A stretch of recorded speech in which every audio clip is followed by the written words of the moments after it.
샬롬, 평안하셨습니까? 9월 28일 하나님께서 오늘 우리에게 또 새로운 날을 주셨습니다. 예레미야 38장 1절부터 13절까지의 말씀입니다. mat단의 아들 스바디아와 바수훌의 아들 그다랴와 셀레미야의 아들 유갈과 말기야의 아들 바수훌이 예레미야가 모든 백성에게 이르는 말을 들은즉 이르기를, 여호와께서 이와 같이 말씀하시되 이 성에 머무는 자는 칼과 기근과 전염병에 죽으리라. 그러나 갈대아인에게 항복하는 자는 살리니 그는 노량물을 얻음같이 자기의 목숨을 건지리라. 여호와께서 이와 같이 말씀하시니라. 이 성이 반드시 바벨론의 왕의 군대의 손에 넘어가리니 그가 차지하리라 하셨다 하는지라. 이에 그 고관들이 왕께 아뢰되, 이 사람이 백성의 평안을 구하지 아니하고 재난을 구하오니 청하건대 이 사람을 죽이소서. 그가 이같이 말하여 이 성의 남은 군사의 손과 모든 백성의 손을 약하게 하나이다. 시드기야 왕이 이르되, 보라, 그가 너희 손 안에 있느니라. 왕은 조금도 너희를 거스를 수 없느니라 하는지라. 그들이 예레미야를 끌어다가 감옥들에 있는 왕의 아들 말기야의 구덩이에 던져 넣을 때에 예레미야를 줄로 달아내렸는데 그 구덩이에는 물이 없고 진창뿐이므로 예레미야가 진창 속에 빠졌더라. 왕국 내시 구스인 에벤멜렉이 그들이 예레미야를 구덩이에 던져 넣었음을 들으니라. 그때에 왕이 베냐민 문에 앉았더니 에벤멜렉이 왕궁에서 나와 왕께 아뢰어 이르되, 내 주 왕이여, 저 사람들이 선지자 예레미야에게 행한 모든 일은 악하니이다. 성중에 떡이 떨어졌거늘 그들이 그를 구덩이에 던져 넣었으니 그가 거기에서 굶어 죽으리이다 하니, 왕이 구스 사람 에벤멜렉에게 명령하여 이르되, 너는 여기서 30명을 데리고 가서 선지자 예레미야가 죽기 전에 그를 구덩이에서 끌어내라. 에벤멜렉이 사람들을 데리고 왕궁 곳간 및 방에 들어가서 거기에서 헝겊과 낡은 옷을 가져다가 그것을 구덩이에 있는 예레미야에게 밧줄로 내리며, 구스인 에벤멜렉이 예레미야에게 이르되, 당신은 이 헝겊과 낡은 옷을 당신의 겨드랑이에 대고 줄을 그 아래로 대시오. 예레미야가 그대로 하매 그들이 줄로 예레미야를 구덩이에서 끌어낸지라. 예레미야가 시위대 뜰에 머무니라. 아멘. 네, 오늘도 성령 충만하시고 또 행복한 하루의 삶이 되시기를 축원합니다. 코로나19 시대가 지금 진행되고 있어서 우리가 참 어려운 시간들을 보내고 있는데 사회적인 거리 두기들을 우리가 하고 있습니다. 하지만 코로나19 이전부터 실은 현대 사회를 우리가 이야기할 때 단절의 시대다, 그렇게 이야기를 합니다. 왜냐하면 의사소통에 대해서 많은 분들이 연구하고 또 심리학에 대해서 연구하고 했지만 그럼에도 불구하고 서로 간에 단절되는 사회의 현상들이 있었다라는 것이죠. 그래서 세 가지 단절을 이야기를 합니다. 첫 번째는 언어의 단절입니다. 말이 잘 안 통한다는 것이죠. 사용하는 용어들이 서로 다르다는 겁니다. 계층 간에, 또 연령 간에, 또 직업 간에, 또 정말로 내가 이렇게 관심을 갖고 듣지 않으면 서로의 말을 이해하기가 참 어렵다라는 그런 생각을 하게 됩니다. 요즘에는 뭐 대박 하는 그런 말들은 다 이해들을 하시죠. 그러나 우리 또 젊은 청소년들이 개이득, 뭐 개좋아, 뭐 이런 식으로 좋아하는 단어, 그 좋은 표현들을 할 때 그런 표현들을 사용하는 걸 보게 됩니다. 서로 간에 이해할 수 없는 그런 언어들이 있다라는 것이죠. 두 번째는 학문의 단절입니다. 그러니까 전부 각자 자신들이 전문성을 추구하고 있지만 그 전문성을 추구하는 것 자체가 협소하다라는 것입니다. 자기가 가지고 있는 그 한계 속에 있다라는 것이죠. 예를 들어서 콘덴서라고 하는 그런 단어가 있는데 이것이 전자부품의 하나를 일컬을 때 쓰여지는 그런 단어입니다. 그러나 렌즈의 종류 가운데서도 이 콘덴서라고 하는 그런 렌즈가 있습니다.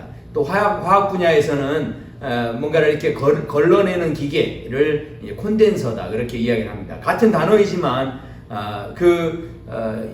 여러 가지 개념들이 또 저마다 다르게 쓰여지는 것을 보게 됩니다. 그렇기 때문에 우리가 배우고 익히고 하는 그 모든 것 속에서 서로 간에 단절이 되어지고 있다라는 것입니다. 그리고 세 번째는 도덕적인 단절을 이야기합니다. 이것은 가치관의 단절을 이야기하죠. 어쩌면 북한 사람들에게 있어서 애국자라고 한다면 우리나라에 오면 간첩일 수 있죠. 그런데 우리나라 사람이 만약에 애국자라면 북한에 가서는 그 사람이 또 간첩일 수 있습니다. 그러니까 이 모든 사람들에게 저마다 각자 입장이 있고 또 그래서 어떤 사람에게는 옳은 것인데 어떤 사람에게는 이게 틀린 것이 될 수도 있다라는 것이죠. 그렇기 때문에 옳고 그름을 분별하는 것, 선한 것이 무엇인지 분별하는 것, 그것 자체가 참으로 어려워지는 그런 시대에 우리가 살고 있다라는 것입니다. 예수님 시대에도 여러 가지 단절의 상황들이 없었던 것은 아니었습니다. 말이 안 통하는 사람들이 있었죠. 그러나 예수님께서는 끝까지 포기하지 않으시고 그들에게 다가가 주셨습니다. 예수님께 찾아와서 영생을 질문했던 니고데모를 생각해 보십시오. 그 니고데모에게 거듭남에 대해서 친절하게 설명해 주시고 또 그에게 다가가 주십니다.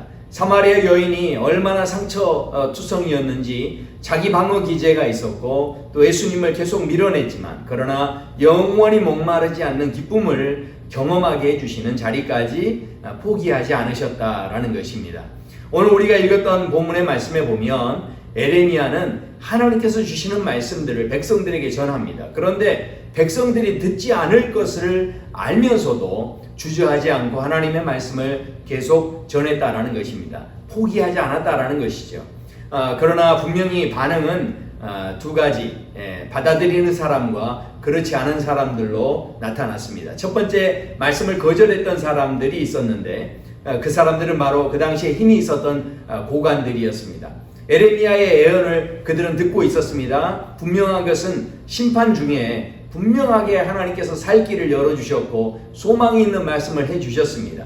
그래서 칼과 기근과 전염병에 죽으리라 갈대아인에게 그러나 항복한 자는 살겠다라고 분명히 소망의 말들이 있었지만 그 고관들은 에레미야의 메시지 속에서 소망의 말은 듣지 않습니다. 그리고 절망스러운 말들에만 집중하게 됩니다. 그래서 그들은 소망을 보지 않았고 오히려 평안이 아니라 재난을 구하고 있는 에레미야를 죽여달라고까지 왕에게 요청을 하게 되죠. 이로 인해서 에레미야는 또다시 위험에 빠지게 됩니다. 왕은 고관들이 청하는 것을 거절할 수 없었습니다. 그래서 에레미야를 넘겨주게 되고 또 고관들은 에레미야를 즉시 죽이지 않고 구덩이에 던져서 가두었습니다. 그렇게 하는 것을 통해서 점점 고통스럽게 거기에서 죽게 하려고 했던 것 같습니다. 그러나 하나님께서는 에레미야를 구해 주시죠. 그런데 이것이 참 놀랍습니다. 왜냐하면 하나님의 말씀을 거절했던 그 사람들이 에레미야를 구덩이에 집어넣었는데 그런데 하나님의 말씀에 순종하는 한 사람, 바로 에벳 멜렉이라고 하는 이방인이었습니다. 왕궁 내시로 있던 사람이었습니다. 7절에 보시면 왕궁 내시 구수인 에벳 멜렉이라고 하는 이 사람이 에레미야가 구덩이에 들어갔다라는 이야기를 듣습니다. 그리고 왕 앞에 나가서 두 가지 사실을 전달을 합니다. 고관들이 왕에게 행한 악한 일이 있다라는 것입니다. 그리고 에레미야가 지금 굶어 죽을 위기에 처해 있다 하는 것을 알려줍니다. 그래서 왕은 에레미야를 구출할 수 있도록 병사 30명을 보내줍니다. 그 구덩이가 아마 혼자 힘으로는 이렇게 구출할 수 있을 정도로 그렇게 작은 곳이 아니었던 것 같습니다. 그래서 헝겊과 낡은 옷을 밧줄로 만들어서 끌어올려야 할 정도로 그곳이 아주 깊은 그런 장소였던 것 같습니다. 결국 중요한 것은 에레미야를 구출해 주시고 또 시위대 뜰 안에서 보호를 받게 하십니다. 오늘 본문을 통해서 우리에게 주님께서 또 우리 하나님의 마음을 우리에게 분명히 보여주고 계십니다.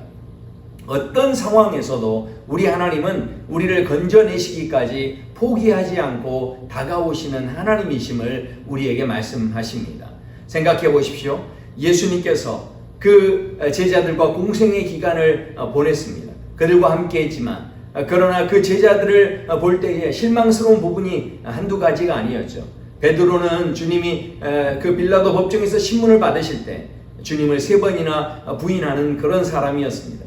그리고 사도 바울 같은 경우는 예수님을 얼마나 핍박했던 사람인지 모릅니다.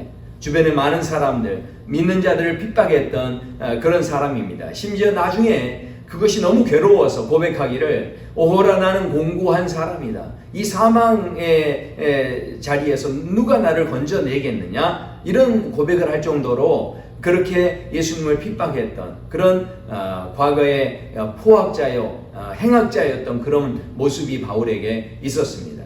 야고보와 요한도 생각해 보십시오. 예수님을 따를 때에 어떻게 하면 우리가 예수님의 우편과 좌편에 앉아서 세상의 권력을 차지할 수 있을까를 욕심냈던 사람들이었습니다. 심지어 도마 같은 경우는 주님의 옆구리와 그 손을 만져보지 않고는 내가 부활의 주님을 믿을 수 없다라고 하는 정말 믿음 없는 실패의 모습을 보여줍니다. 왜 이 제자들을 어떻게 이렇게까지 되어졌는가? 참 3년 동안 그렇게 함께 훈련시켰지만 그러나 형편없이 무너지는 그들을 보실 때 우리 주님께서 그것들을 보고 낙심하지 않으시고 오히려 끝까지 포기하지 않으시고 주님의 사랑으로 결국은 그들을 일으켜 주셨던 주님의 놀라운 사랑 우리가 생각해 보게 됩니다. 오늘 본문에서도 결국 에레미야 선지자를 통해서 그들이 말씀을 듣든지 아니 듣든지 계속해서 포기하지 않고 말씀을 전하시고 심지어는 에레미야에게는 얼마나 큰 위로가 됐겠습니까? 결국 말씀을 전할 때 다 듣지 않는 건 아니었습니다. 결국 말씀을 듣고 순종하는 의로운 사람을 일으켜 세워서 그를 통하여서 에레미야를 구덩이에서 건져주시는 그 놀라운 하나님의 역사를 보게 됩니다. 사랑하는 성도 여러분, 이 땅이 아무리 어렵고 또 소통이 되지 않고 또 단절의 시대가 되어간다 할지라도 우리 하나님의 복음의 역사가 우리에게 구덩이에서 우리를 건져주시게 하는 끝까지 포기하지 않는 그 주님의 은혜와 사랑이 우리 안에서 역사할 때 그 모든 단절을 뛰어넘는 하나님의 귀한 사랑의 은혜를 우리 모두 경험하게 될 줄로 믿습니다. 오늘도 하나님이 포기하지 않으십니다. 그러므로 우리 모두 오늘 하루 포기하지 않게 되길 소원합니다. 말이 안 통하는 사람, 또 답답한 사람 내 주변에 있을 수 있습니다. 그러나 끝까지 포기하지 말고 또 우리가 믿음의 길을 걸어갈 때 우리 주님 기뻐하실 줄로 믿습니다. 함께 기도하겠습니다. 아버지 하나님 감사합니다.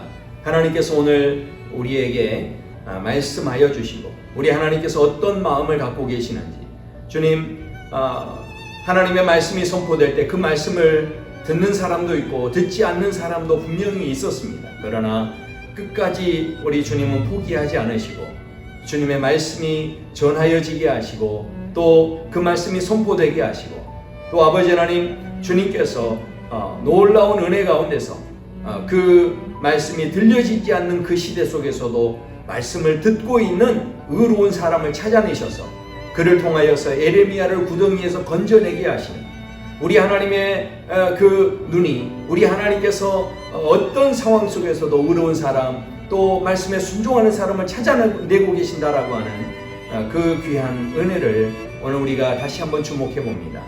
우리도 하나님을 닮아 또 하나님의 마음을 따라 우리 또한 우리 주변에 있는 어떤 사람일지라도 끝까지 포기하지 않고 우리가 주님의 말씀을 전할 때 그 말씀에 분명히 역사하는 힘이 있는 줄로 믿습니다. 우리 모두가 구덩이에서 건져지게 되어지는 아버지 복된 삶이 되도록 도와주시옵소서. 감사하며 예수님 이름으로 기도드립니다. 아멘. 네, 오늘도 행복한 하루 되십시오. 샬롬.